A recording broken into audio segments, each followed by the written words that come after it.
జై శ్రీమన్నారాయణ. ఈరోజు మనం ధర్మపదం గ్రంథములోని చాప్టర్ 5 విభాగము 145. ఇందులో షట్కర్మలు అంటే ఏమిటో అడుగుతున్నాడు ధర్మరాజు. దానము చేయడానికి యోగ్యులెవరు, అయోగ్యులెవరు అడుగుతున్నాడు. ఈ విషయంలో వైశంపాయనుల వారు చెప్తున్నారు జనమేజయ మహారాజుకు. ధర్మరాజు అడగగా భీష్మాచార్యులు వారు ఇలా చెప్తున్నారు, వినండి అని. ధర్మరాజా, ఉత్తముడనేవాడు బ్రాహ్మణుడు కానీ ఇతర మానవుడు కానీ మాతా పితలను గౌరవించాలి, పూజించాలి. గురువులను గౌరవించాలి, పూజించాలి. ఉత్తమ బ్రాహ్మణులు, ఉత్తమ విప్రులను గౌరవించాలి. ఇదియే ధర్మం. ఉత్తమ బ్రాహ్మణ నింద, వేద నింద, అగ్ని కార్యములు చేయకపోవుట అనేవి పాప కార్యములు. ధర్మరాజా, ఇక మరొకసారి నీకు దానానికి యోగ్యులు ఎవరో చెప్తాను, శ్రద్ధగా విను. వారికి దానము చేయుట ఉత్తమం. క్రోధము, కోపము లేనివారు, సత్యం చెప్పేవారు, జీవహింస చేయనివారు, దాంతులు, నిజ కర్మలు చేయవారు, ఆత్మ నిగ్రహము కలవారు, ఇంకా ఇంద్రియ నిగ్రహము కలవారు, భూతదయ కలిగి శుచిగా ఉన్నవారు, లోభము లేనివారు, దానము తీసుకొనుటకు అర్హులు. రాజా, అందరికంటే దానానికి అర్హులు ఎవరంటే వేదము 6 అంగములు అభ్యసించిన వారు లేదా అధ్యాపనము చేస్తున్నవారు, సత్కర్మలను ఆచరించు ఉత్తమ బ్రాహ్మణులు లేదా ఉత్తమ విప్రులు దానానికి అర్హులు, మంచిగా అర్హులు.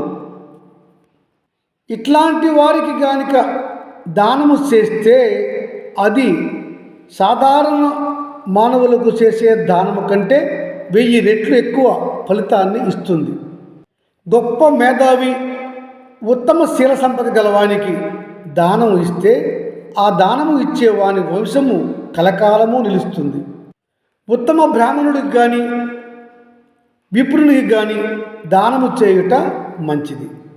ఉత్తమ బ్రాహ్మణుడు, విప్రుడు సర్వసాధారణము సమానమే. బ్రాహ్మణుడు బ్రాహ్మణ కులంలో పుట్టి ఉత్తముడైన వాడు. విప్రుడు ఏ కులంలో పుట్టినా కానీ ఉత్తమ జీవన లక్షణము కలిగి, జ్ఞానము కలిగి మంచివాడుగా ఉన్నవాడు విప్రుడు.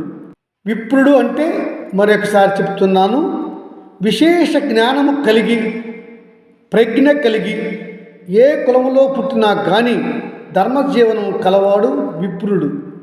ధర్మరాజా, షట్కర్మలు అంటే ఏమిటో చెప్తున్నాను, విను. 1 యజ్ఞము చేయించుట, 2 యజ్ఞము చేయుట, వేదము చదువుట, వేదము చదివించుట, దానము ఉత్తములకు చేయుట, దానము ఉత్తముల నుంచి స్వీకరించుట. వీటిని ఉత్తమ బ్రాహ్మణుడు ఆచరిస్తాడు. ఉత్తమ బ్రాహ్మణుడితో పాటుగా విప్రుడు కూడా ఆచరిస్తాడు. గనుక ధర్మరాజా, ఉత్తమ బ్రాహ్మణుడికి కానీ ఉత్తమ విప్రుడికి కానీ ఉత్తములకు కానీ దానము ఇమ్ము.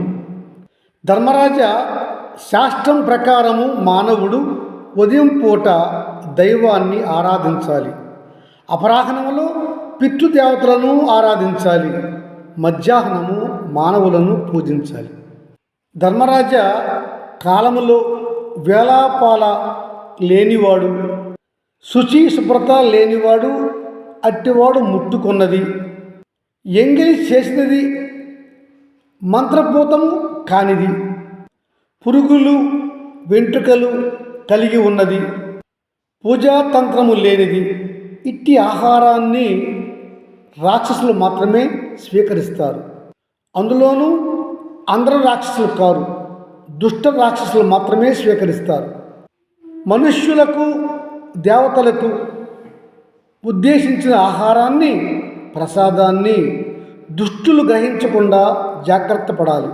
ధర్మరాజా, శాస్త్రరీత్యా పిచ్చివానికి, మదించిన వానికి, పొగరుబోతుకు, బుద్ధి లేని వాడికి, నపంసకునికి భ్రష్టుడికి, కుష్ఠురోగికి, పూజారికి, వైద్యుడికి, నియమాలు లేనివాడికి, మూర్ఛ రోగికి, బొల్లి వ్యాధి కలవాడికి, క్షయవ్యాధి కలవాడికి, నర్తకుడికి, గాయకుడికి, సోమరసాన్ని విక్రయించువాడికి, వేదాలను విక్రయించువాడికి దానములు చేయరాదు అని చెప్తుంది శాస్త్రం. అయితే ఇది ఆనాటి ధర్మంగా మనం భావించాలి. అది ఈనాడు కలియుగంలో ఈ ధర్మము లేదు. ధర్మరాజ, ఎవరైతే బ్రాహ్మణులు వారి యొక్క నిత్య కర్మలు మాని, అనగా అగ్ని కార్యములు మాని, వేద పఠనము మాని, నిత్య సంధ్య ఉపాసనము మాని వడ్డీ వ్యాపారాలు చేస్తారు, జీవాలను కొని అమ్ముతారు.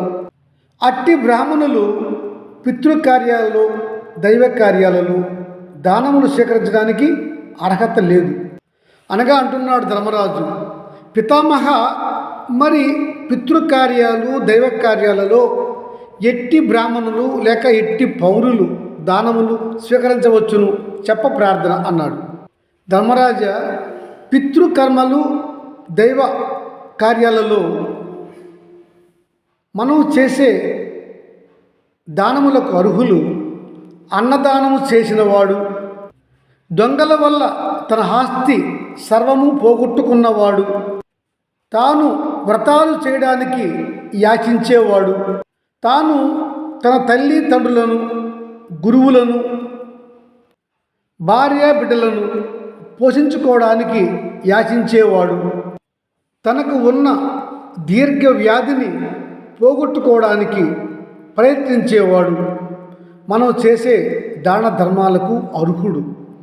ఇంకా ధర్మరాజ, ఎప్పుడూ భిక్షాటనలో ఉండేవాడు, ఉత్తముడైన బ్రాహ్మణుడు మనం చేసే దానములకు అర్హులు.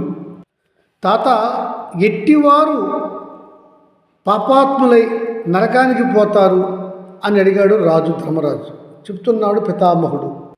ధర్మరాజ, ఎవడైతే సత్రాలు, చలివేంద్రాలు మరియు వంటశాలలు, సభలు చెడగొడతాడో, పాడు చేస్తాడో, విరగ్గొడతాడో అట్లాంటి వాళ్ళు, తల్లిదండ్రులను నిందించేవాడు, అగౌరవపరిచేవాడు, గురువులను, వేదము నేర్పిన ఆచార్యులను నిందించేవాడు, వేదాన్ని అమ్ముకునేవాడు, వేదానికి కొండెములు చెప్పేవాడు, ఒకరితో ధర్మంగా సంధి చేసుకుని మరలా ఆ సంధిని విచ్చిత్తి చేసేవాడు, తనకు నియమించిన వృత్తులు కాక ఇతరముల వృత్తులను ఆచరించేవాడు, చేసిన సహాయానికి కృతజ్ఞత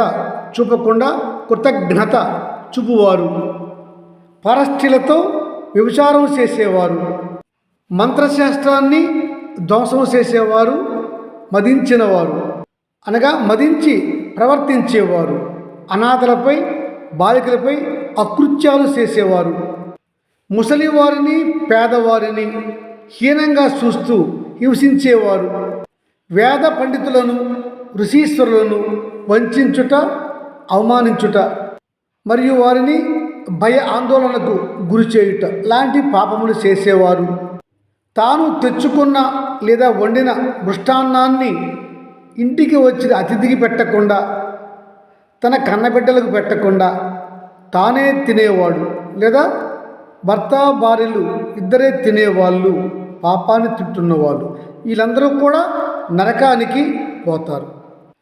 ఇంకా రాజా, ధర్మశాస్త్రం ప్రకారము నరకానికి పోయే పాపములు ఉన్నవి చెప్తున్నాను విను.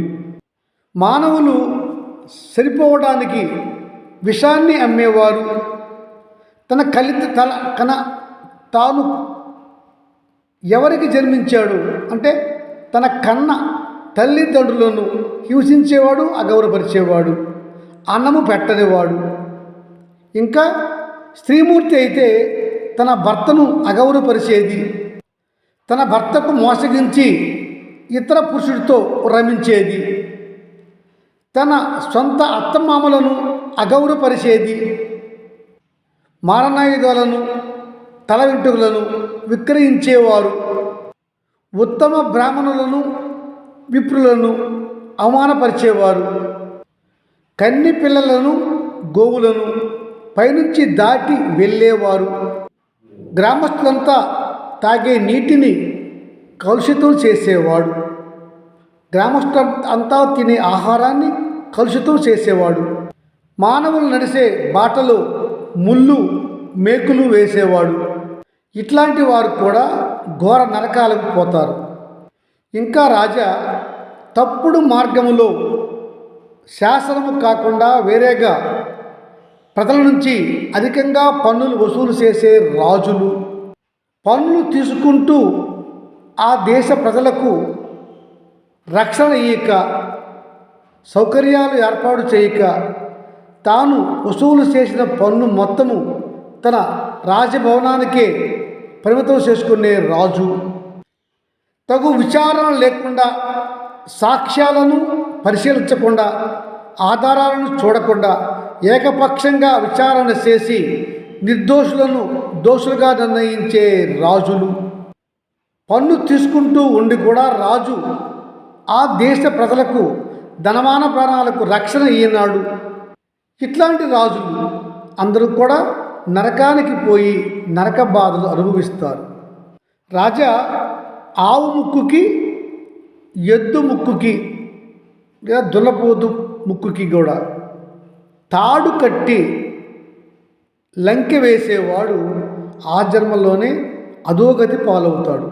ఇలాగే ఎద్దుల యొక్క వృషణాలను సంతానం కలగకుండా చేసి నలగొట్టేవాడు కూడా అదే జన్మలో అధోగతి పాలవుతాడు.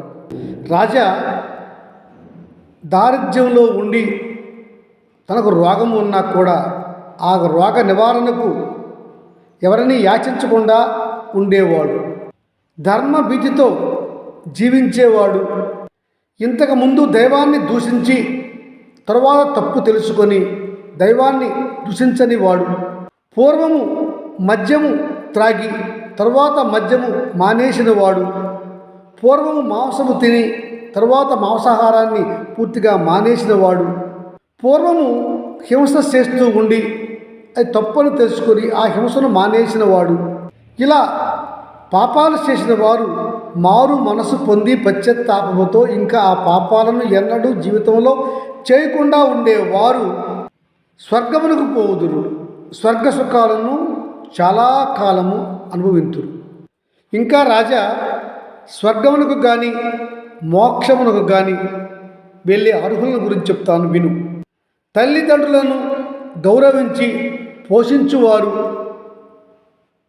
అత్తమామలను గౌరవించి భర్తను గౌరవించి భర్తతో అనుగమించు పతివ్రతా స్త్రీలు, గురువులను పెద్దలను గౌరవించువారు, ఇంటికి వచ్చే అతిథిని గౌరవించి మర్యాద చేయువారు, రచ్చబండలు ఏర్పాటు చేయువారు మరియు బాటసారులకు మార్గములో మంచినీటిని అల్పాహారములను ఏర్పాటు చేయువారు, బావులు కానీ చెరువులు కానీ ప్రజల ఉపయోగార్థము తవ్వించువారు, మార్గములు ఏర్పాటు చేయువారు, వేసవి కాలములో చలువు పందిళ్ళు వేయువాడు, అలాగనే అన్నార్తులకు అన్నం ఏర్పాటు చేయువాడు, భయముతో ఉన్నవారికి అభయం ఇచ్చి కాపాడువాడు, ఉచితంగా విద్యాదానము చేయువాడు, కన్యాదానము చేయువాడు, గోవులను దానము చేయువాడు, వాహనాలను దానము చేయువాడు, వివాహములో మంచినీటి చెరువులు దవ్వించి ప్రజలకు విడిచిపెట్టువాడు, తనకు అపకారము చేసిన వారిని కూడా క్షమించి వారికి ఉపకారము చేయువాడు, స్నేహితులకు ఎన్నడూ హాని చేయనివాడు, బంధువులను రక్షించువాడు, సమాజంలో జరిగే మంచి కార్యాలకు విరాళములు ఇచ్చువాడు, ఇంకా దుర్మార్గులతో దుష్టులతో సహవాసము చేయనివారు. వీరంతా కూడా స్వర్గానికి వెళ్ళేందుకు అర్హులు అని చెప్పుకొచ్చాడు ధర్మరాజుకు భీష్మాచార్యులు వారు. జై శ్రీమన్నారాయణ.